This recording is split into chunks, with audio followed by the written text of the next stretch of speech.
And there I was, just crying on the operating table. Hello and welcome to this channel. My name is Cindy and I've had not just one, but 2 nose jobs here in South Korea. Yes, that's right, 2. So I'm going to tell you this whole story, and while I'm talking on one side of the screen, I'm going to put up some clips and pictures of all the various kinds of noses that I've had over the years, basically. So you're going to see my old nose, the nose after my first surgery and the recovery process, the nose after my revision and the recovery process, and all that good stuff. So you're going to get to have a lot of visual information while I verbally explain this whole thing. To start off, let's ask a very simple question. Why did I get a nose job? The answer? I wanted one. So ever since I was little, I was very displeased with my nose. See, my older sister has this cute, adorable little button nose, and I had kind of like a hawk nose, if you want to call it that. I had this like bump, and my nose would curve downwards, and I would never take photos from the side because I was like so sensitive about looking at it even. So it wasn't for me personally. I didn't like the way it fit on my face, and I always wanted to get a nose job. However, as you may know, in the United States, it is quite expensive to have a nose job. Rhinoplasty costs on average $5 grand, so could have been way more. And I didn't have that kind of money lying around. My family didn't have that kind of money lying around, so I just never got it done. And then I left the States when I was around 21, 22, and then later on, I decided to get a nose job here in South Korea.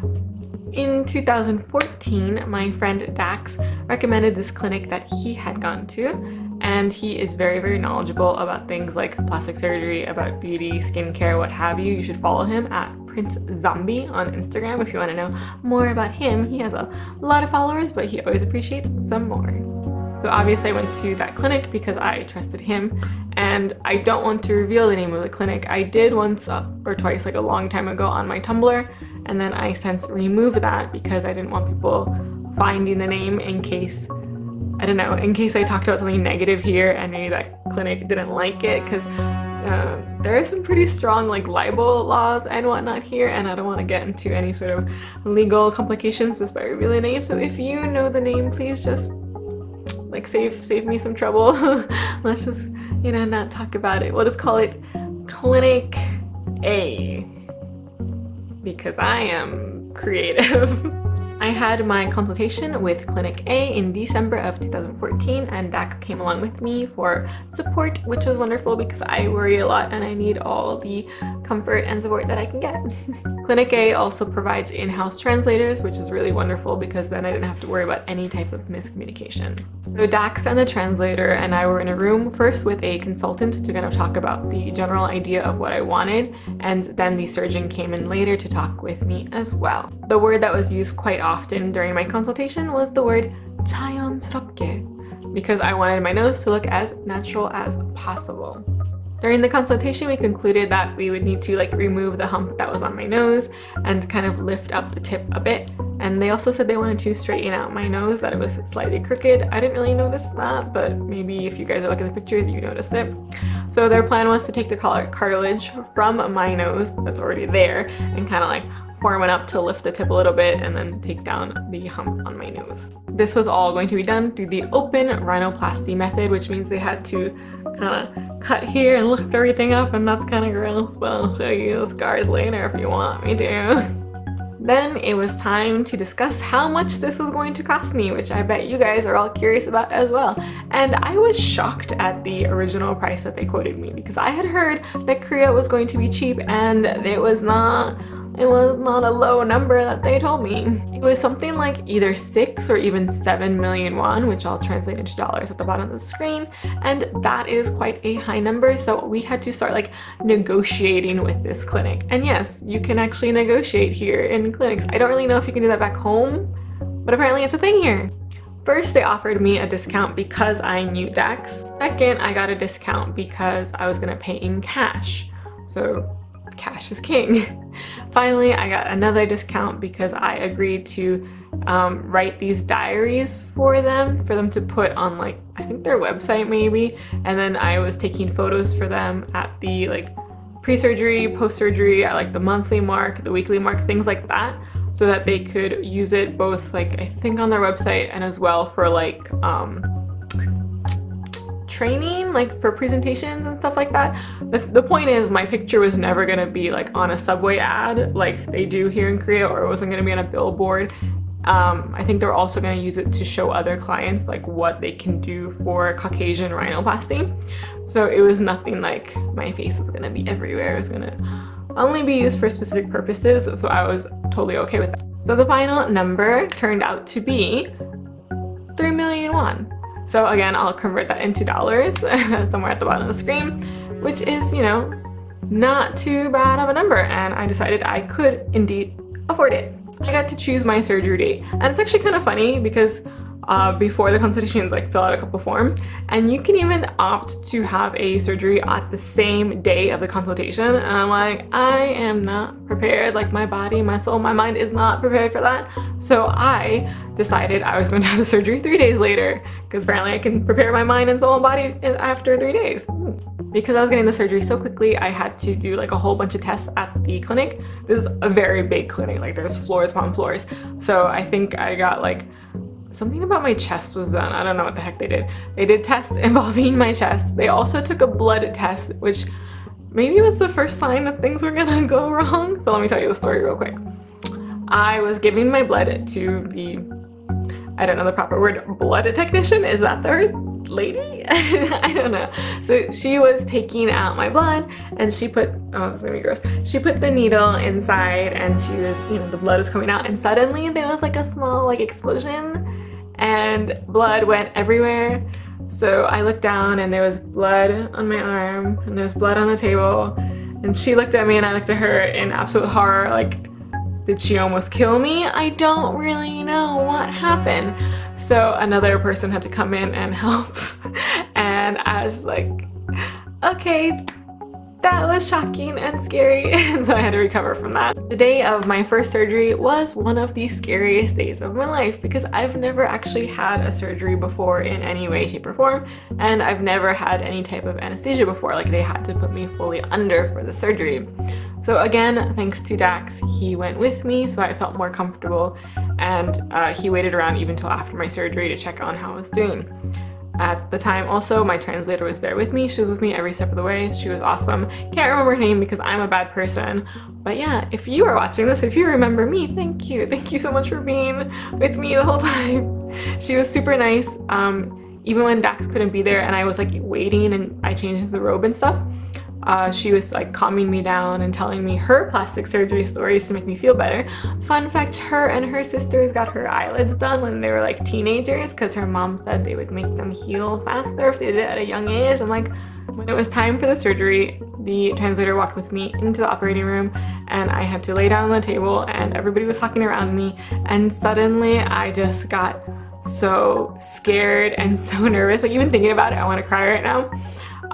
So I just started crying on the operating table, and it was really embarrassing, and all the nurses and the translator and even the anesthesiologist was like, it's gonna be okay, don't cry, please stop crying. I'm just like, I don't know how to stop. And then suddenly I was able to stop, thank goodness, and the surgeon came in and the anesthesia was, what's the right word, inserted. It got started and I was out. And the next moment, I remember just waking up and really needing to go to the bathroom. So that was the first thing I did. And then again, my memory was gone and I wake up in this like recovery room that was very nice and very fancy. And Dax was there like asking me if I was okay. There were no complications as far as I knew. The only problem was when I was awake that I guess I wasn't breathing deeply enough. Like I wasn't getting enough oxygen in my body. So they had to like put an oxygen mask on me. So I had to stay there for like, I want to say over an hour so they could monitor me, and then after an hour I was able to drink water. I was not allowed to drink water previously to that, and that was probably the worst part of the whole like surgery day in and of itself because I was super thirsty. So I have photos from that day, and then I wasn't too bad. I didn't have like that much bruising like I thought I could have because I had been researching so much about different rhinoplasty experiences, but mine turned out to be pretty okay. Like it was pretty centered around my eyes, and that was kind of, it was kind of reddish. It wasn't like super black or yellow. It was pretty okay, I think. Yeah, it was awesome. And as far as plastic surgery can go, I don't know. So like I said, after like an hour or so, I was allowed to go, and I had to go pick up all the medicine that I needed, like all the antibiotics and stuff. So at that clinic, they were saying that they could pick it up for me if I had wanted to, but that would have been an extra charge. But literally the pharmacy was like across the street, so I went with that, and we picked up everything for like, I want to say it was like 80,000 won or 90,000 won, something in that field. And then we had something to drink, and then I went home, and thus began the recovery process.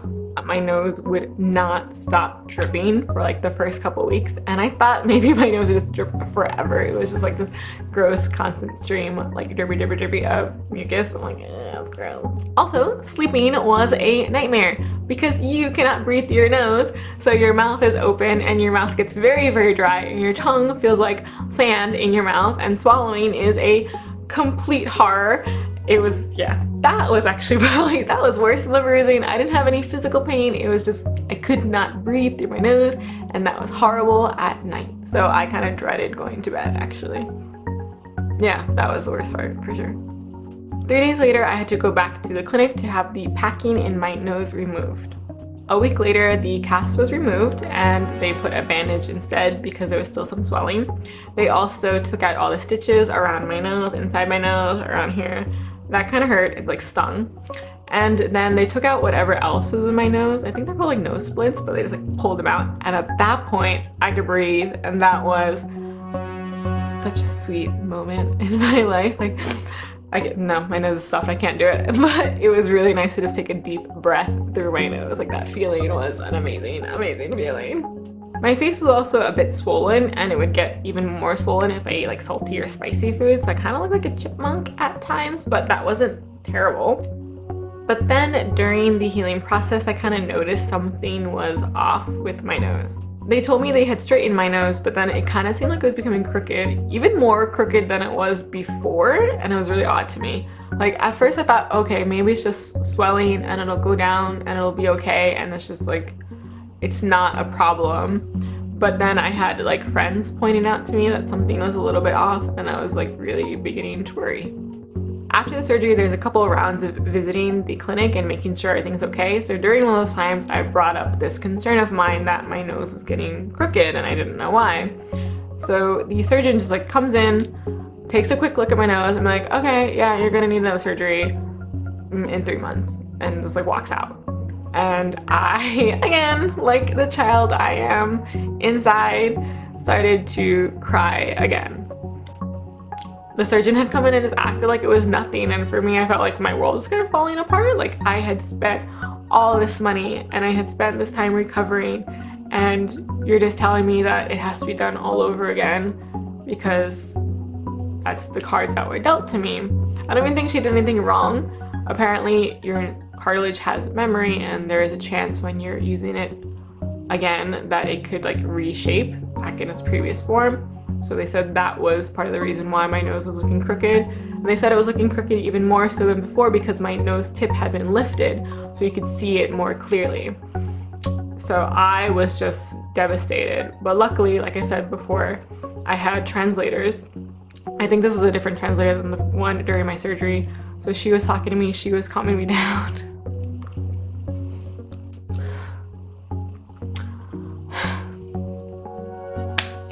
The only thing that made it better was that they told me the revision surgery would be free.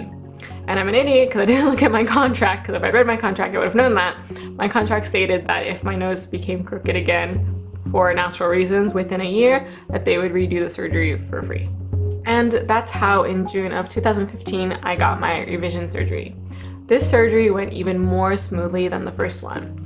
I didn't have to go under like general anesthesia. I got to go under, I don't know, what is it called? Local with sedation, something like that.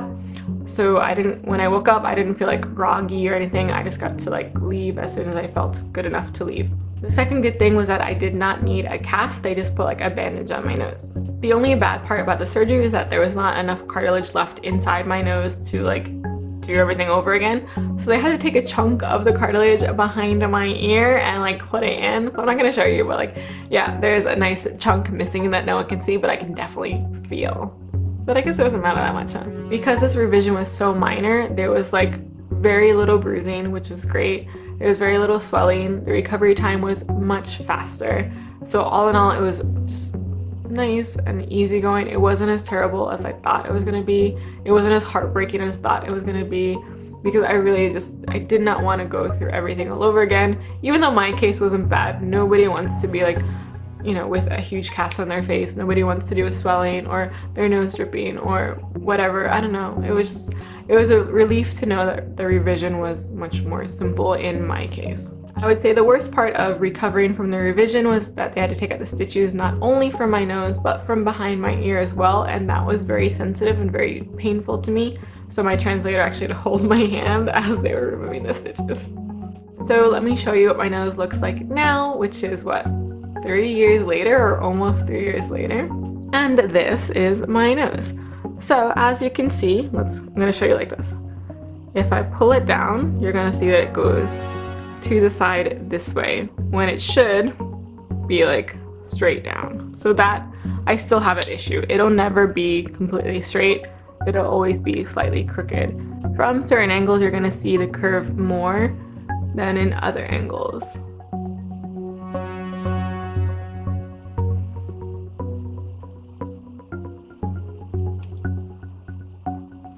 And I'm gonna lift up my nose.